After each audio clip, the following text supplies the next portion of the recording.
Hello and welcome to the Business Standard Banking Show. IIFL Finance, a systemically important non-deposit taking NBFC, offers products like home loans, gold loans, loans to small businesses, among other things. It has a plan to increase the asset under management to 1 lakh crore over the next 3 years from about 65,000 crore now. Nirmal Jain, Managing Director of IIFL Finance, is here with us today to share his views on the NBFC's growth trajectory. Mr. Jain, welcome to the show. Thank you. Thank you so much, Manojit. Thank you for Uh, having me here. While announcing the fourth quarter earnings, you said there was some slowdown in the affordable home loans due to interest rate increase. Given that rates are going to stay elevated for at least a year or so, how do you see credit offtake in FY24? I think credit offtake will improve in FY24, primarily because rates seem to have paused. So many times when rates are increasing at a very quick frequency, then and a very quick periodical interval, then the expectations for rate increase also go up, and people are concerned about further increases. So I think one good thing about India is that inflation has been in control, and a rate increase seems to have paused because as we see that the inflation numbers are looking quite acceptable and good. So in that context, I think the rate increase, even if we aren't expecting any rate cut anytime soon, even if rate cuts to happen, probably they'll take about at least few quarters before they can start. But the pause in the rate itself is a good news from the sentiment point of view.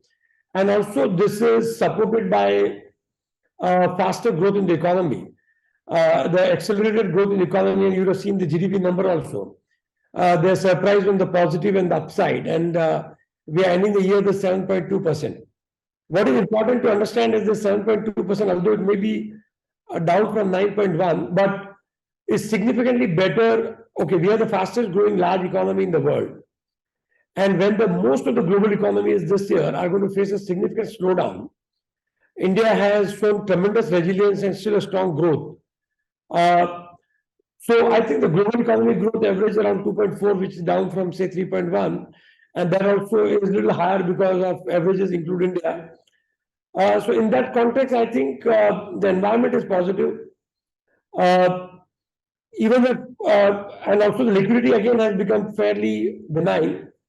I would expect the credit offtake will be healthy in FY24 and maybe slightly better than FY23 in the affordable housing segment as well as other segments that we operate in. IIFL is in segments like housing loan, gold loans, digital loans, MSME lending, among others.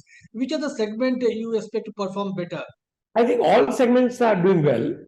But what we are seeing is that the microfinance has done well on a base which year before last was a little lower and maybe a little difficult time period in 21-22 in the wake of COVID.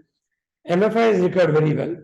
Gold loan is doing also very well because gold prices are from one, and two, there was competition by Me Too players and number of new entrants into the industry, and they were offering lost leading rates. So many times what they do, they offer 6%, 7% interest rate to the customer, whereas the cost of fund itself may be much higher, 9, 10%, or even 11% for some of these fintech and new players.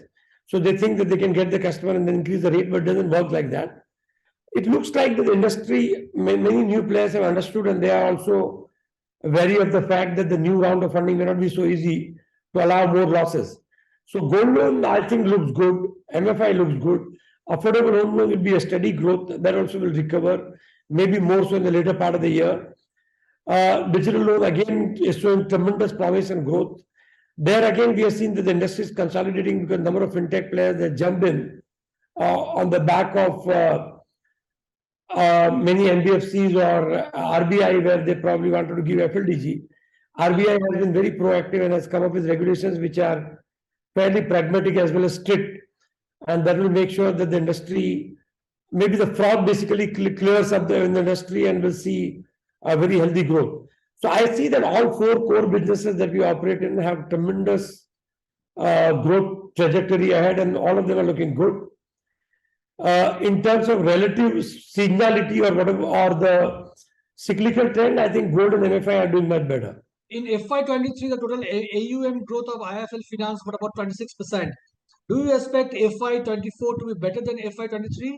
I think on the whole, it should be similar. 25-26% is a very good growth to sustain on the enlarged base, and making sure that credit quality and margins both are not compromised. The other area which IIFL Finance is bidding big is co-lending. Last year, we have seen 166% growth in the co-lending business to about 7,500 crore. What kind of growth you see in the current financial year, and are there other banks which you are planning to tie up with? So co-lending is a new phenomena, and the 166% growth by itself may not mean much because it's a low base and we just started year before last. But fact of the matter is that the co-lending is the way to go and will have healthy growth going ahead also. Most of the banks are excited, but still the process integration, the technology integration is a very long and cumbersome process because banks actually underwrite themselves also. So I think there are new banks also, there's no doubt about it. All the banks are keen to do co-lending for priority sector and retail loan assets. And we, with our branch network, our own sourcing with more than 35,000 people, are very well placed. So as a strategy, co-lending will continue to grow. Just wanted to understand the risk assessment. Is it completely done by banks, or since the NBFCs have 20% share in the loan, so some risk assessment is done by the NBFCs also? Good question. Typically, what banks do is done by both actually. Because what banks do basically that they agree upon the process and risk parameters, and we adhere to that. So we act more like bank's agent, and also so at the source we do it, but typically banks do it again. So they'll go through the documents, and every bank will have a different process to do it. But in a way, if you really ask me, then co-lending risk assessment is done by both banks as well as NBFC. The other area was you have expanded the branch network very rapidly in the last 2 years. So do you think the branches have now reached a critical level and such rapid expansion may not be required going forward? The branches still have potential to grow, and we still have potential to set up new branches. But having set up very aggressively a number of new branches, more than 1,000 over the last 2 years, this year we have to pause and make sure that the branches become productive and our cost to income ratio comes down. Once we, maybe after 12 to 18 months, when we make these branches fully productive, we can embark upon the next phase of growth. And we'll again make an assessment of the circumstances and the environment at that point in time, including the digital penetration and the opportunity to grow digitally rather than through branches. But at this point in time, the branch network has slowed down significantly. Now, other part is the margins. Now, we have seen significant rise in cost of funds in the last 1 year following Reserve Bank of India when they started increasing the repo rate. How much cost of funds increase have you seen? And what could be the strategy to protect the margins from the rising cost of funds?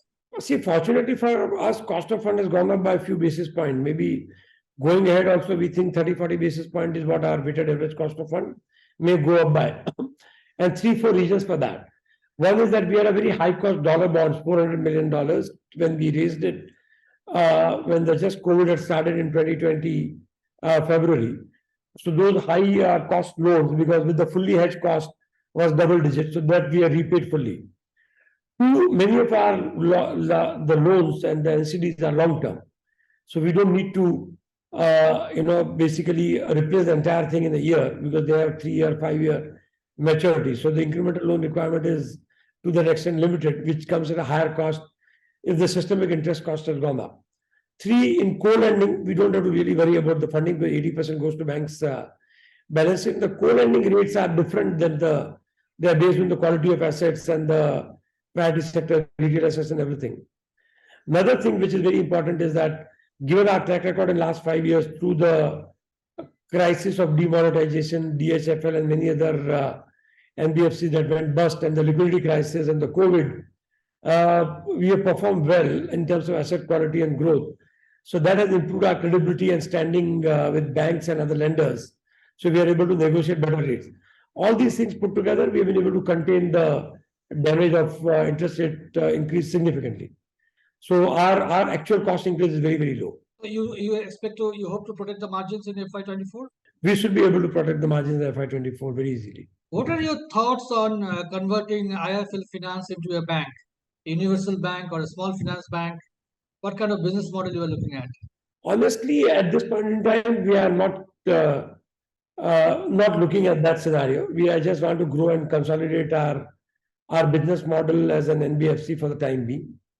Uh, is some time away, and we are also waiting for guidelines for digital bank, which Niti Aayog has floated a paper. RBI must be considering and evaluating it. But for the time being, we don't have any plans. And finally, what is the plan to unlock value in some of your subsidiaries in terms of listing and also in terms of bringing in a strategic investor? We have seen the Abu Dhabi Investment Authority has come into housing finance as a strategic investor. Any such talks are underway to bring in more strategic investors? So, strategic investor or the private investor that we got in our housing finance company, ADIA, then Abu Dhabi Investment Authority, they are long-term investors, and their horizon is typically 7 years. At some point in time, for their exit, these companies may be diverged, but at this point in time, in the near future, in the foreseeable future, will continue to be consolidated as we are. So, the demerging and listing subsidiaries is like maybe a 5 to 7 year thought process and not immediate. 5 to 7 years time, so nothing. Like you see, the private equity investors have that much of time frame easily available for their exit. Right. And other than that, I think the unlocking value is not the consideration, but if they become size in terms of profitability and the market standing large enough and the investors want an exit, that is the time we can consider listing them.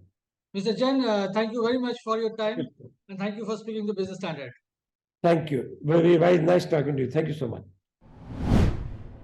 If you like this video, share it and subscribe to Business Standard. For more news, views and insights, log on to www.business-standard.com. Do also follow us on YouTube, Twitter, Facebook, Instagram, Telegram and LinkedIn. I am the blue of the limitless sky. I am the inspiration that led success soar high. I will achieve, I will fly high. I am the I in SBI. I'm backed by the nation's trusted bank, SBI, the banker to every Indian.